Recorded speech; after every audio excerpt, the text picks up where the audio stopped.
This is a time to reevaluate your own garden and rethink what you want to invest in, what you want invested in you.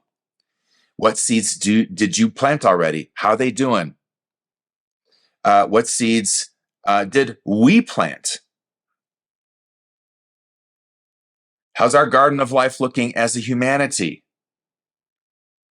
What's growing? What grew in you? Have you evaluated the soil that the seeds are planted in? Now, I'm going to take another spin at the soil metaphor, which I think is actually, in a sense, really energetically literal. But it's not just the soil that you cultivate, oxygenate with light. It's also about the soil we, as a culture, are producing, stripping or enriching. Sometimes both and.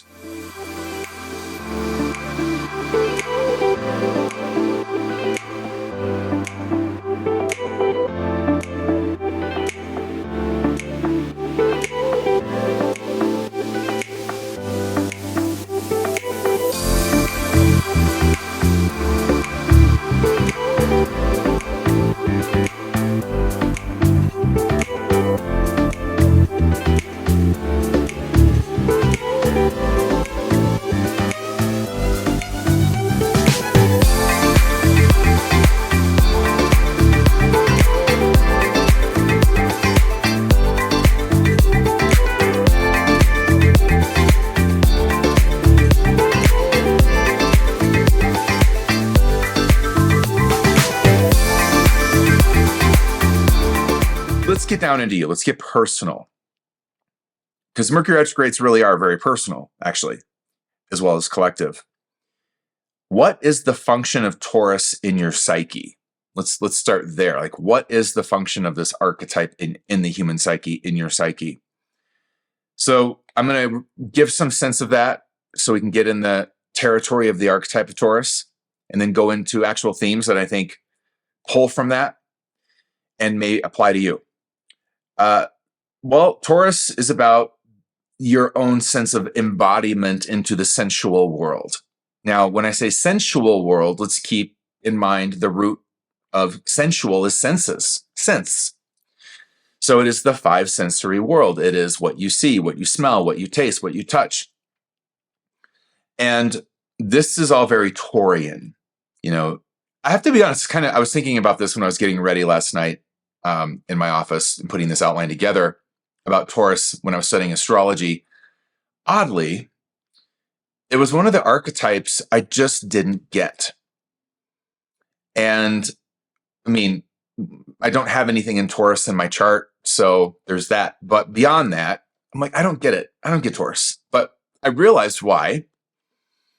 And maybe this will be helpful to you if you're kind of like, I don't know, I'm not sure about Taurus. I didn't get Taurus because I'm used to, in my seeker, intuitive, visionary defaults, looking for the holographic meaning and connectivity of things. But Taurus is, in a sense, what you see is what you get. It's that simple. Now, there can be meaning and stuff connected, but it is a simple, manifest kind of phenomena. So if it helps you any, the word is mundane. It's what's in the room. So it is embodiment into this realm, this dense sensory realm, dimensionally grounding things like vision, action. It's where we ground it. It's where it plays out here in this concrete kind of material-based arena. Other themes around Taurus, though, speaking of this realm, survival, there is, as we're going to explore, a gardening aspect to how we co-creatively create in this realm. There is sexuality in Taurus, but this is not procreative in nature. This is rather the sensual, affirming experience of sex. Just a real pure, kind of feels good, kind of level of sexuality. So it's sexuality that's affirmed via sensuality. All right. It's not the mother archetype of Cancer and having kids, and no. There's a mother archetype in Taurus, but it's more like the way we think of Mother Earth, right? Kind of Gaia. Now, in Taurus, there are themes of assigning value to things, assigning worth to things, assigning a sense of currency, whether those things are survival-based needs, materials, resources, or whether that's things like beauty. How do we assign certain value to people who are attractive or what we find attractive, or art, right? So there are these themes. Now, as I say these themes, start looking alive to your own themes. So I've covered embodiment into sensuality. I've covered dimensionally grounding action. I've covered survival dynamics and resources. I've covered a gardening aspect to co-creation. I've covered sexuality as affirmation via sensuality. I've covered assigning value, worth, and currency. All right. Taurus is also about creating stability. And then within that, we got to kind of move around with that word stability, because stability at the expense of potential is a problem. But stability that supports potential, come on. Yes, please, right? So stability is a little tricky, but it's Taurian. You can't create your life, in terms of something that flourishes and is sustaining and stable on ground that's constantly shaken around. You need solid ground, right? So stability. Next, this is Mercury retrograde. So we've got to start bringing everything I just said and more to your mind. Mercury retrogrades deal with the mind, the way we think, the way we perceive. Now, how is your mind wired to think about Taurus? How does your mind think via Taurus patterns or themes?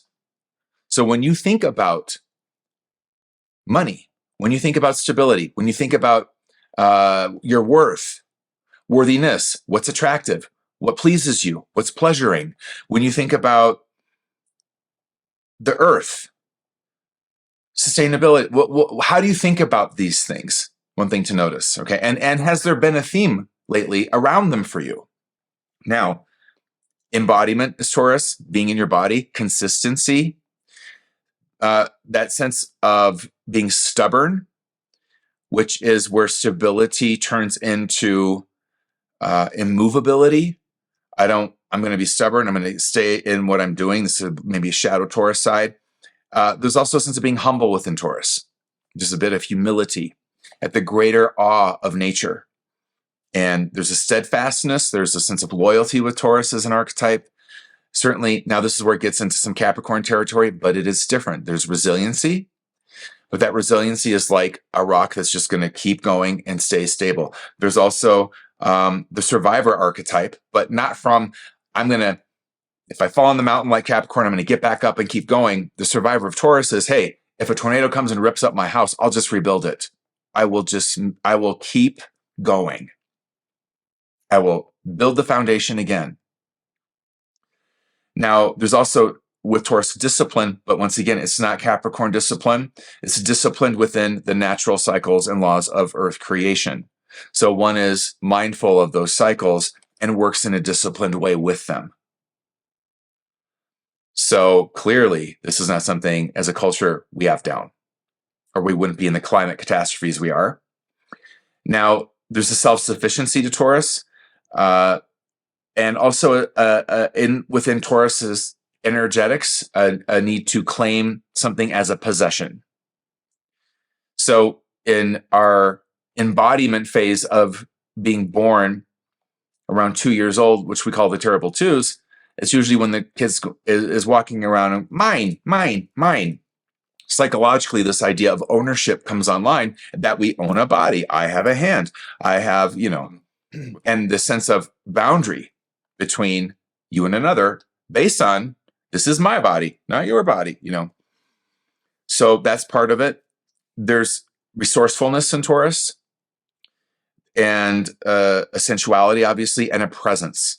Taurus is not an archetypal energy that's in the future or in the past. It's a very here I am now kind of vibe. Now, Taurus archetypes. Now, this is where you're going to want to listen up and go, wait a minute, that archetype seems active in me, or I'm in an archetypal shadow match with someone around that archetype, and that's a theme that's coming up. Or, on the daily, I'm struggling with my mind thinking through this archetype or that archetype. So the sensualist, I hope you're thinking through the sensualist, but no, this sense of the beauty of what already is, and just taking it in, whether that is a walk in nature or just looking at a mountain or a moment with somebody, just, being alive. We're here. Wow. And then I would say artist is an archetype of Taurus, creating and giving things form, from vision and inspiration to form, sculpting, painting. I would throw every single category of art into Taurus, 100%, including music. So the hedonist, in a shadow sense, is also Taurian. That sense of trying to get fulfillment by just going to an extreme of consumption. Then there's the gardener, the builder, contractor, as in person who builds homes, the prostitute, the part of our psyche and us that gives something about our resources, what we possess, currency to bring to the market of life, so that we can sell and receive resources to survive. Now, that goes in a few different ways: shadow prostitution, mystical prostitution, somewhere in the middle. Now, appraiser, someone who assigns value to things. So someone who appraises a home or appraises a business or appraises an art piece. They're saying, well, this is worth this value. That's actually an archetype. And it's a Taurus one. Now, all the starving archetypes, artist, healer, teacher, you could fill musician, all fall into Taurus, because it's not being able to find a way in which you can resource yourself through the embodiment of your inspiration as a resource to other people that they would find of value. Now, we're in a very polarized culture when it comes to that. Keep that in mind. So we are not taught to give immense value to artistry, and as a general teaching. And then you end up with the extreme multi-million-dollar rock star, and then the person who can't make a living playing cello. So we got some work to do in this territory culturally, and it is something to keep in mind. And there's a lot in that should be its own course, and I'm probably going to do a course actually on that because it fits the Jupiter retrograde pretty well. Now, let's get more personal though. Let's dive into what might be coming up for you through this model I want to offer around your mind and the gardener archetype. So I want you to do an inventory as homework as well of what is planted and growing in your mind.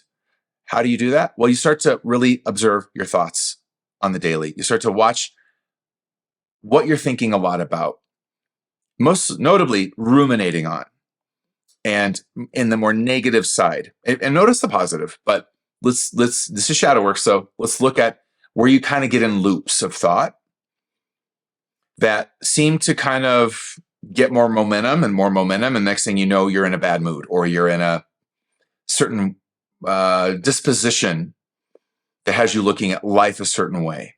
Just notice it. And then I want you to then get archetypal and go, what archetype thinks this way? what archetype thinks the thoughts I'm having. Because it's my experience that our mental sets are actually based in an archetype or archetypal team in us. And if we can use the mental sets and the thoughts and the patterns of the thoughts, then maybe we can start to understand, oh, this archetype is active in me right now. What is it? It's my shadow prostitute. What is it? It's my overgiver. What is it? Shadow rescuer. There's something that drains my resources. And why? Because I feel obligated to go save the world, help other people in ways that get me to enough. It's the default. It helped me survive childhood. It's good to know this. Then you want to look around in yourself and go, is there a team here? Because there usually is.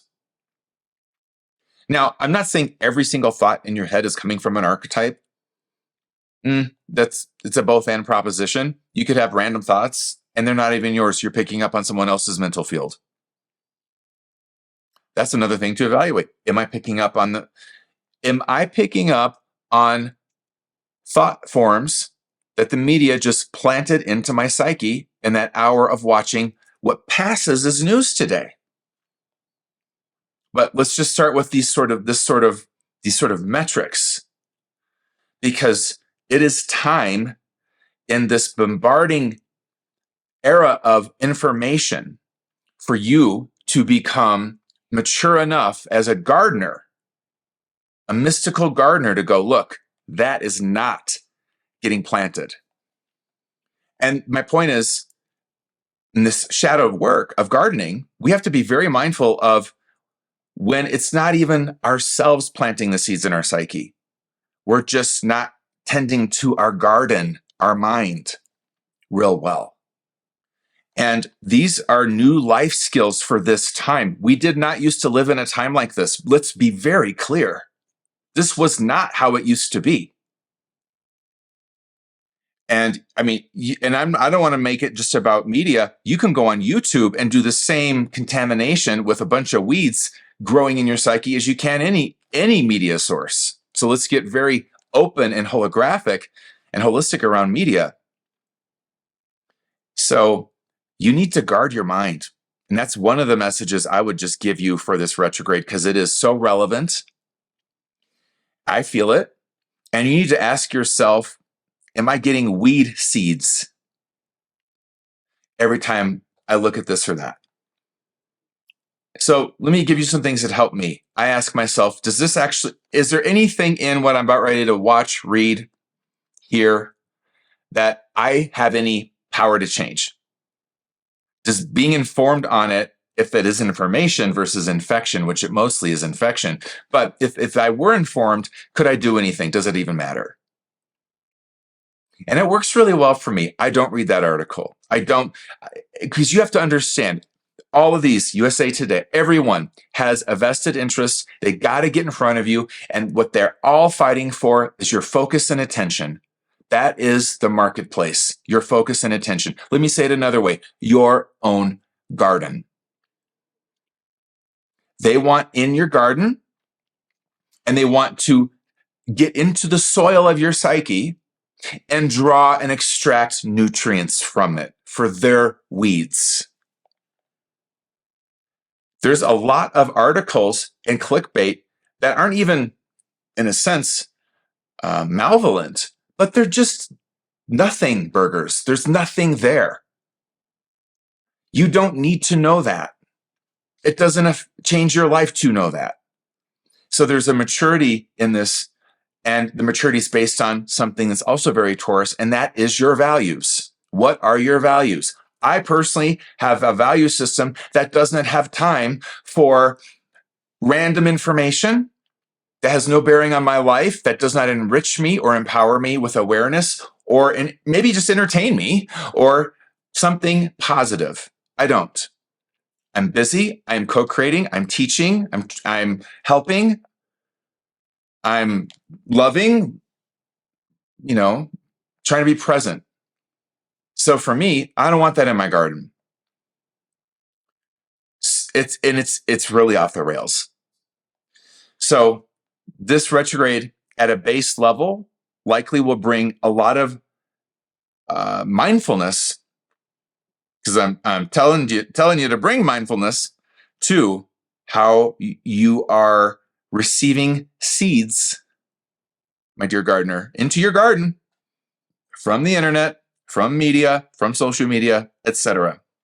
Now, the next thing in gardening that you need to attend to, and we're going to then go back to seeds, is the quality of your own life's soil.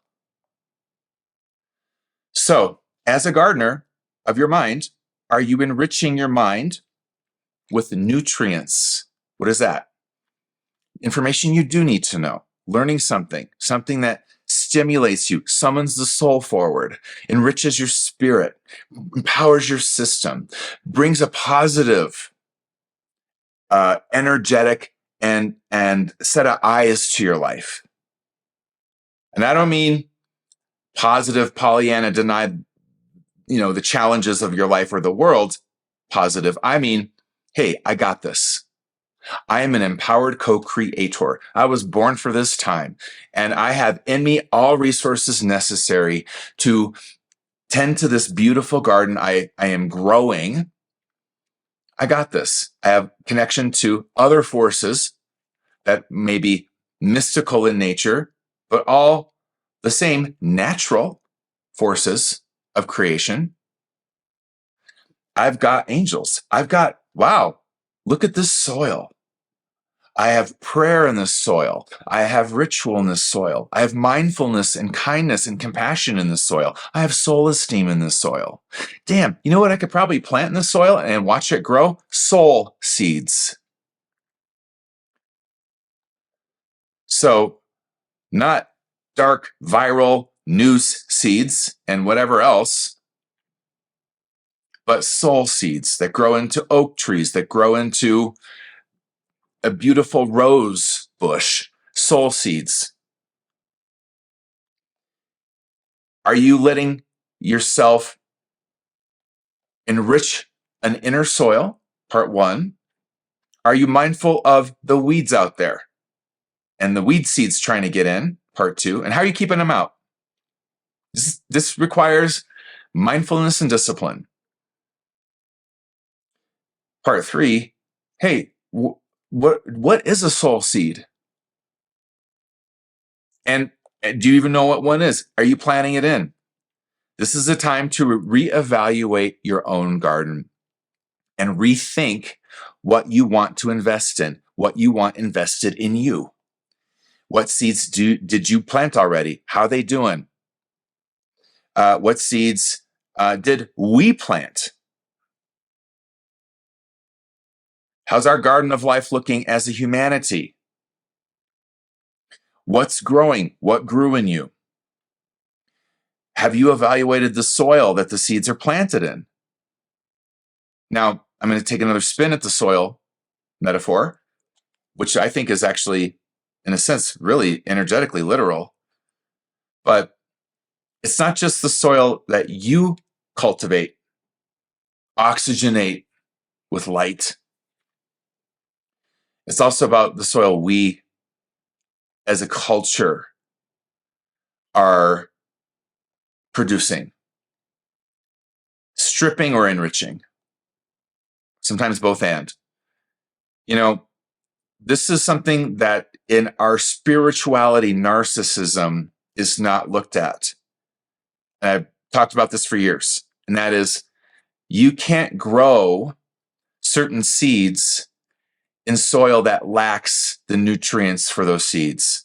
And those nutrients just might be things like women's rights, racial equality, gender equality, democracy, just to name a few nutrients for some soil. And if we went to North Korea, I'd go, well, what kind of things do you think an individual can plant there in the soil of North Korea that can grow? If anything at all. And I would just riff around and say nothing at all. You know why? Because the people are treated as the soil for the seed of the dictator. That's it. The dictator owns them. Literally owns their psychic field, owns their soil. And that is where we are as well.